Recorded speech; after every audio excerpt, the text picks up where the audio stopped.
ગાડીઓ ઘણી રસ્તા ઉપર જતી હોય ક્યારેક ખરાબ થાય પણ એને વેચી ન દેવાય, રિપેર કરવાની હોય. હે લા હે ગાડી હોય તો બગડે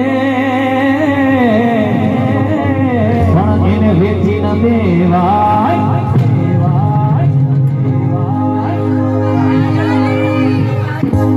બાયડી હોય તો વિખરે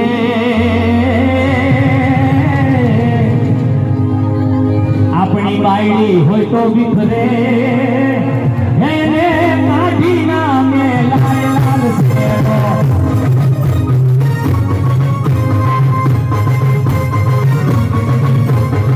કાઢી ના મેલાય લાલ શેરો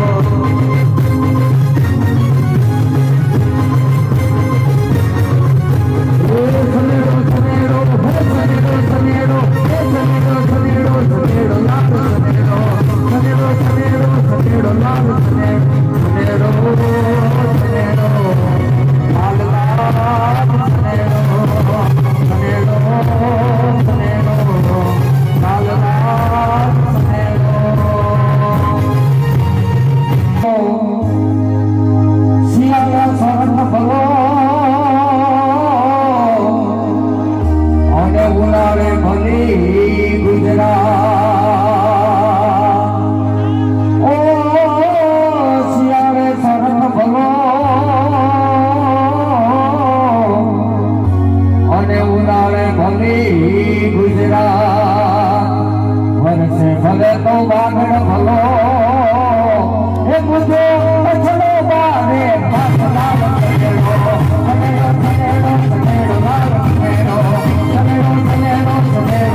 મારો એટલે સમજ્યા?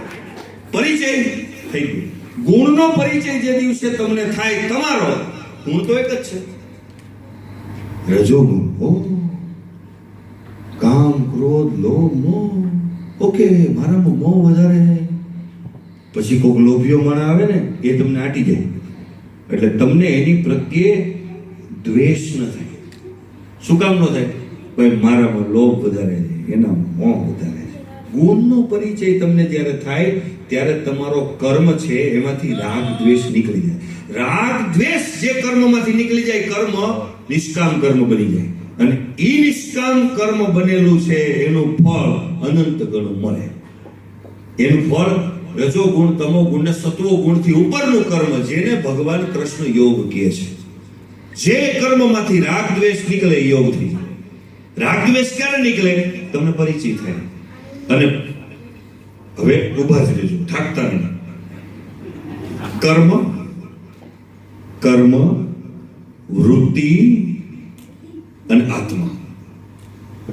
કર્મ, વિચાર, વૃત્તિ અને આત્મા, 4 સ્ટેપ યાદ રાખજો. કોઈ પણ કર્મને ચેન્જીસ કરવો હોય, કોઈ પણ વિચારને ચેન્જીસ કરવો હોય તો કર્મથી ન થાય. કોઈ પણ વૃત્તિને ચેન્જીસ કરવો હોય તો વિચારથી ન થાય.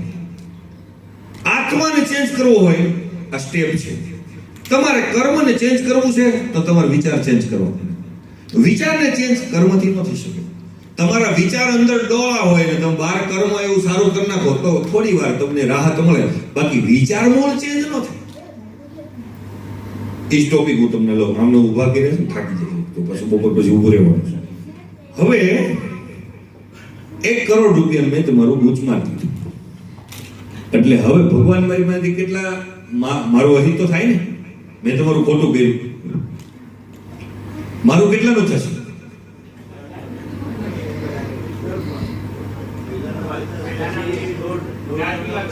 પહેલા નથી કર્યું ભાઈ, તો દાખલો હતો. ખાલી 1 જ કરોડ રાખો ને ભાઈ. આમ મારી માથે 1.5 કરોડ નો લેવાનો કેમ કરો?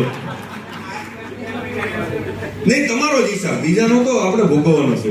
તો તમે તો યાર મને હાવ આખા ગામના કરીને આવ્યો. આ તો આપણું રાખો એકનું. 1 કરોડ કેટલા? 1 કરોડ. ભગવાન મારી પાસેથી કેટલા લેશે? આપણું સરકારી વ્યાખ્યા છે કે તમારું 10 ગણું જાય. નહીં, સચોટ ગણી જાણો કેમ જાય. તમને જે વિજ્ઞાન ઉપર, જે વ્યક્તિ ઉપર એનો જ્યારે સચોટ પરિચય હોય ને, એટલે શ્રદ્ધા બેહી. મેં તમને પરિચયની વાત કરી વ્યક્તિની, તો કે મારો પરિચય હતો ને શ્રદ્ધા બેઠી. આ કર્મના વિજ્ઞાન ઉપર તમને એનો પરિચય હોય એટલે કર્મ ઉપર શ્રદ્ધા બેહે કે નહીં, આ ભલે કઈ વાંધો નહીં, મારું લઈ જાઓ, તો ત્યાંથી રાગ દ્વેષ નીકળી ગયો. કૃષ્ણ એમ કે દ્રૌપદીને મૂકી દે ને. કેમ મૂકી દઉં? ભરી સભામાં મને નગ્ન કરવામાં આવી, મારા 5 પતિઓ હારી ગયા, અભિમન્યુને મારી નાખ્યો, કેમ હું મૂકી દઉં? મારે હું કઈ રીતે મૂકું? હું સ્ત્રી છું, આ બદલો કેમ મૂકું? ત્યારે કૃષ્ણ એમ કહે છે કે તારે ફળ જોઈ છે ને? હા, પણ તું મૂકી દે તો પ્રકૃતિ પકડે ને. તું જા લગી મૂક નહીં, તા લગી પ્રકૃતિ હિસાબ કેમ લે હાથમાં? તો મુકાય ક્યારે? તો કે સિદ્ધાંત ખબર હોય કે છોડ દો, કારણ કે આ દુનિયાથી ગતિ ચાલે છે. ઉભા રહી એને બેહું થાય છે, બેસવાનું કહેવાનું. હું ઉભો છું 2 કલાક, એટલે તમારે 5 મિનિટ ઉપર રહેવાનું. નિમેશભાઈ, મારું 10 ગણું જાય. આ સરકારી ડાયલોગ છે દાદા આપણા ગઈઠિયા. રૂપિયા સાથે કર્મના ગતિને કોઈ લેવા દેવા નથી, કારણ કે પૈસા આપણે છાપ્યા છે. હવે 1 કરોડ રૂપિયા મેં તમારા લીધા. હવે તમને દુઃખ કેટલું થયું એ મને કહો. કિલોગ્રામમાં વર્ણન કરો, 100 ગ્રામ 200 ગ્રામ, તો જ ખબર પડશે કેટલું દુઃખ થાય. ઓછું થયું, 500 ગ્રામ થયું, નહીતર કિલો થાત. કિલો પરિચય હતો એટલે 500 થઈ ગયું. બરાબર? સાપ કરડી જાય માનતાના દીકરા, છતાં પણ સાપ પ્રત્યે આપણને બદલા લેવાની ભાવના થતી નથી. શું કામ? એના ગુણનો પરિચય છે એટલા માટે. પરિચય થઈ જાય તમને એટલે રાગ દ્વેષ નીકળી જાય. પરિચય થઈ ગયો એટલે 500 ગ્રામ થયું, બરાબર? હવે ઈ 1 કરોડ રૂપિયા હું તમારે લઈ ગયો, એ તમારી 3 પેઢીની મિલકત હતી, એ લઈ ગયો. હવે કેટલું થઈ ગયું? પૂરું કિલો. હવે ઈ 1 કરોડ રૂપિયા તમારી પાસે હતા ને, તમે ઉછીના લઈને આપ્યા. હવે કેટલું? દુઃખ બોલો ને, આપણે કિલો વધારવાના છે. 2 કિલો.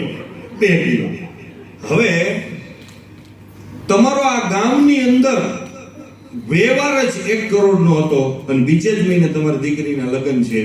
એ લગ્ન સમયે તમારી પાસે કઈ નહોતું અને એ સમયે એ જ વ્યવહારનો ઉપયોગ તમારે કરવાનો હતો અને તમે આરામ કરી નાખ્યો. હવે કેટલું દુઃખ થાય? 10 કિલો દુઃખ થાય. બેસી 10 કિલો દુઃખ થાય.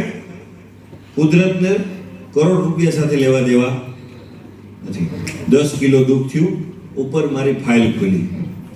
મારું જ્યાં લગી જમા હોય ત્યાં લગી મારી ચાલે એકદમ મસ્તી, બરાબર? જે દિવસે બેલેન્સ માઇનસ તરફ આવ્યું એટલે ઉપર સિસ્ટમ હારી થઈ ગઈ. એટલે ઉપર ફાઇલ ખોલો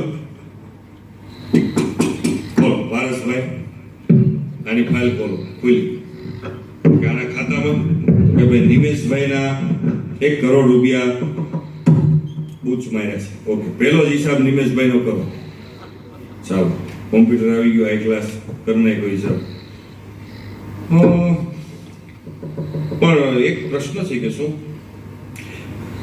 નિમેશભાઈના 1 કરોડ રૂપિયા તો છે, પણ આમાં 10 કિલો દુઃખ માઇનસ કરવાનું છે. ઓકે, સરસ. કેલજી મારો આનું 10 કિલો દુઃખ માઇનસ કરવા માટે કેટલા રૂપિયા જોશે? લગાડો સર. તો કે આની પારસભાઈની ટોટલ મિલકત છે એ 100 કરોડ રૂપિયાની છે. ઓકે, તો 100 પૂરા કરી નાખો. પણ 100 કરોડ રૂપિયા આપણે માઇનસ કરીને તો એનું 1.5 કિલો જ દુઃખ ઓછું થાય એમ છે. એ એટલો મનોબળ મજબૂત માણસ. જોજો, અમુક માણસને દુઃખથી ફરક નથી પડતો, એના લોકો માટે છે. 2-5 મર્ડર કરી નાખે, કોકનું 100-200 કરોડનું કરી નાખે ને કઈ ફરક ન પડે, એનો હિસાબ થાય છે. કારણ 100 કરોડ લઈ લો ને તો 1.5 કિલો દુઃખ જ ઓછું થાય છે. એવું છે? સરસ. આપણે તો 8.5 કિલો દુઃખનો બીજો હિસાબ કરવાનો. તો શું કરવાનું? તો કે આને હજી બીજા 100 કરોડ રૂપિયા આપો ને તો 10 કિલો દુઃખ ઓછું થાય એમ છે. અચ્છા, આને હજી 100 કરોડ આપવા પડશે. ચાલો, હિસાબ તરફ આની ફાઇલ જવા દો. પારસભાઈ ગાંધી અને 10 લોભિયાને મળાવો હજી હાઈ ક્લાસ.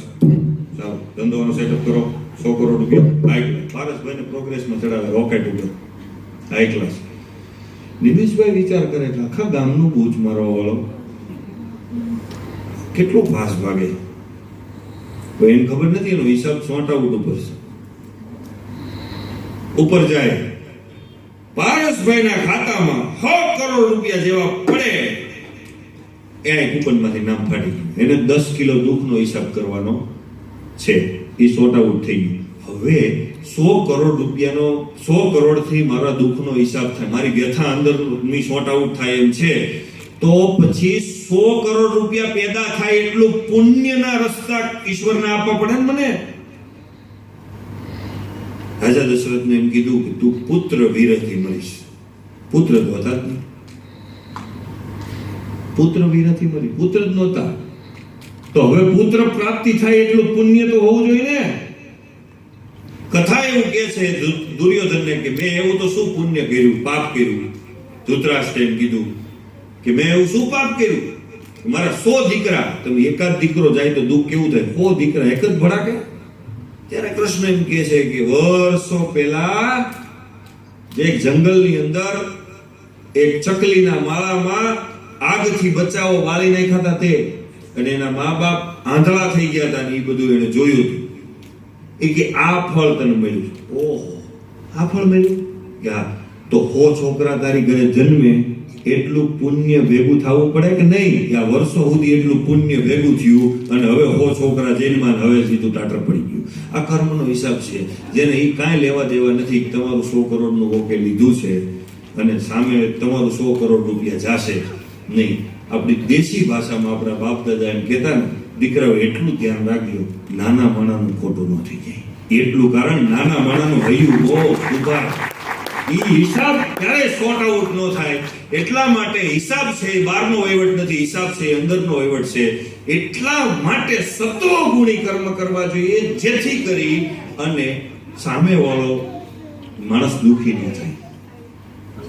અને આ વસ્તુ છે એ કર્મનો હિસાબ છે. 3 વસ્તુ. હવે આ વિષય ગહન છે એટલે લાંબો હોય. ક્યારેક શ્રાપ પણ પુણ્ય બનીને આવે છે. ક્યારેક તમને કોઈ શ્રાપ આપે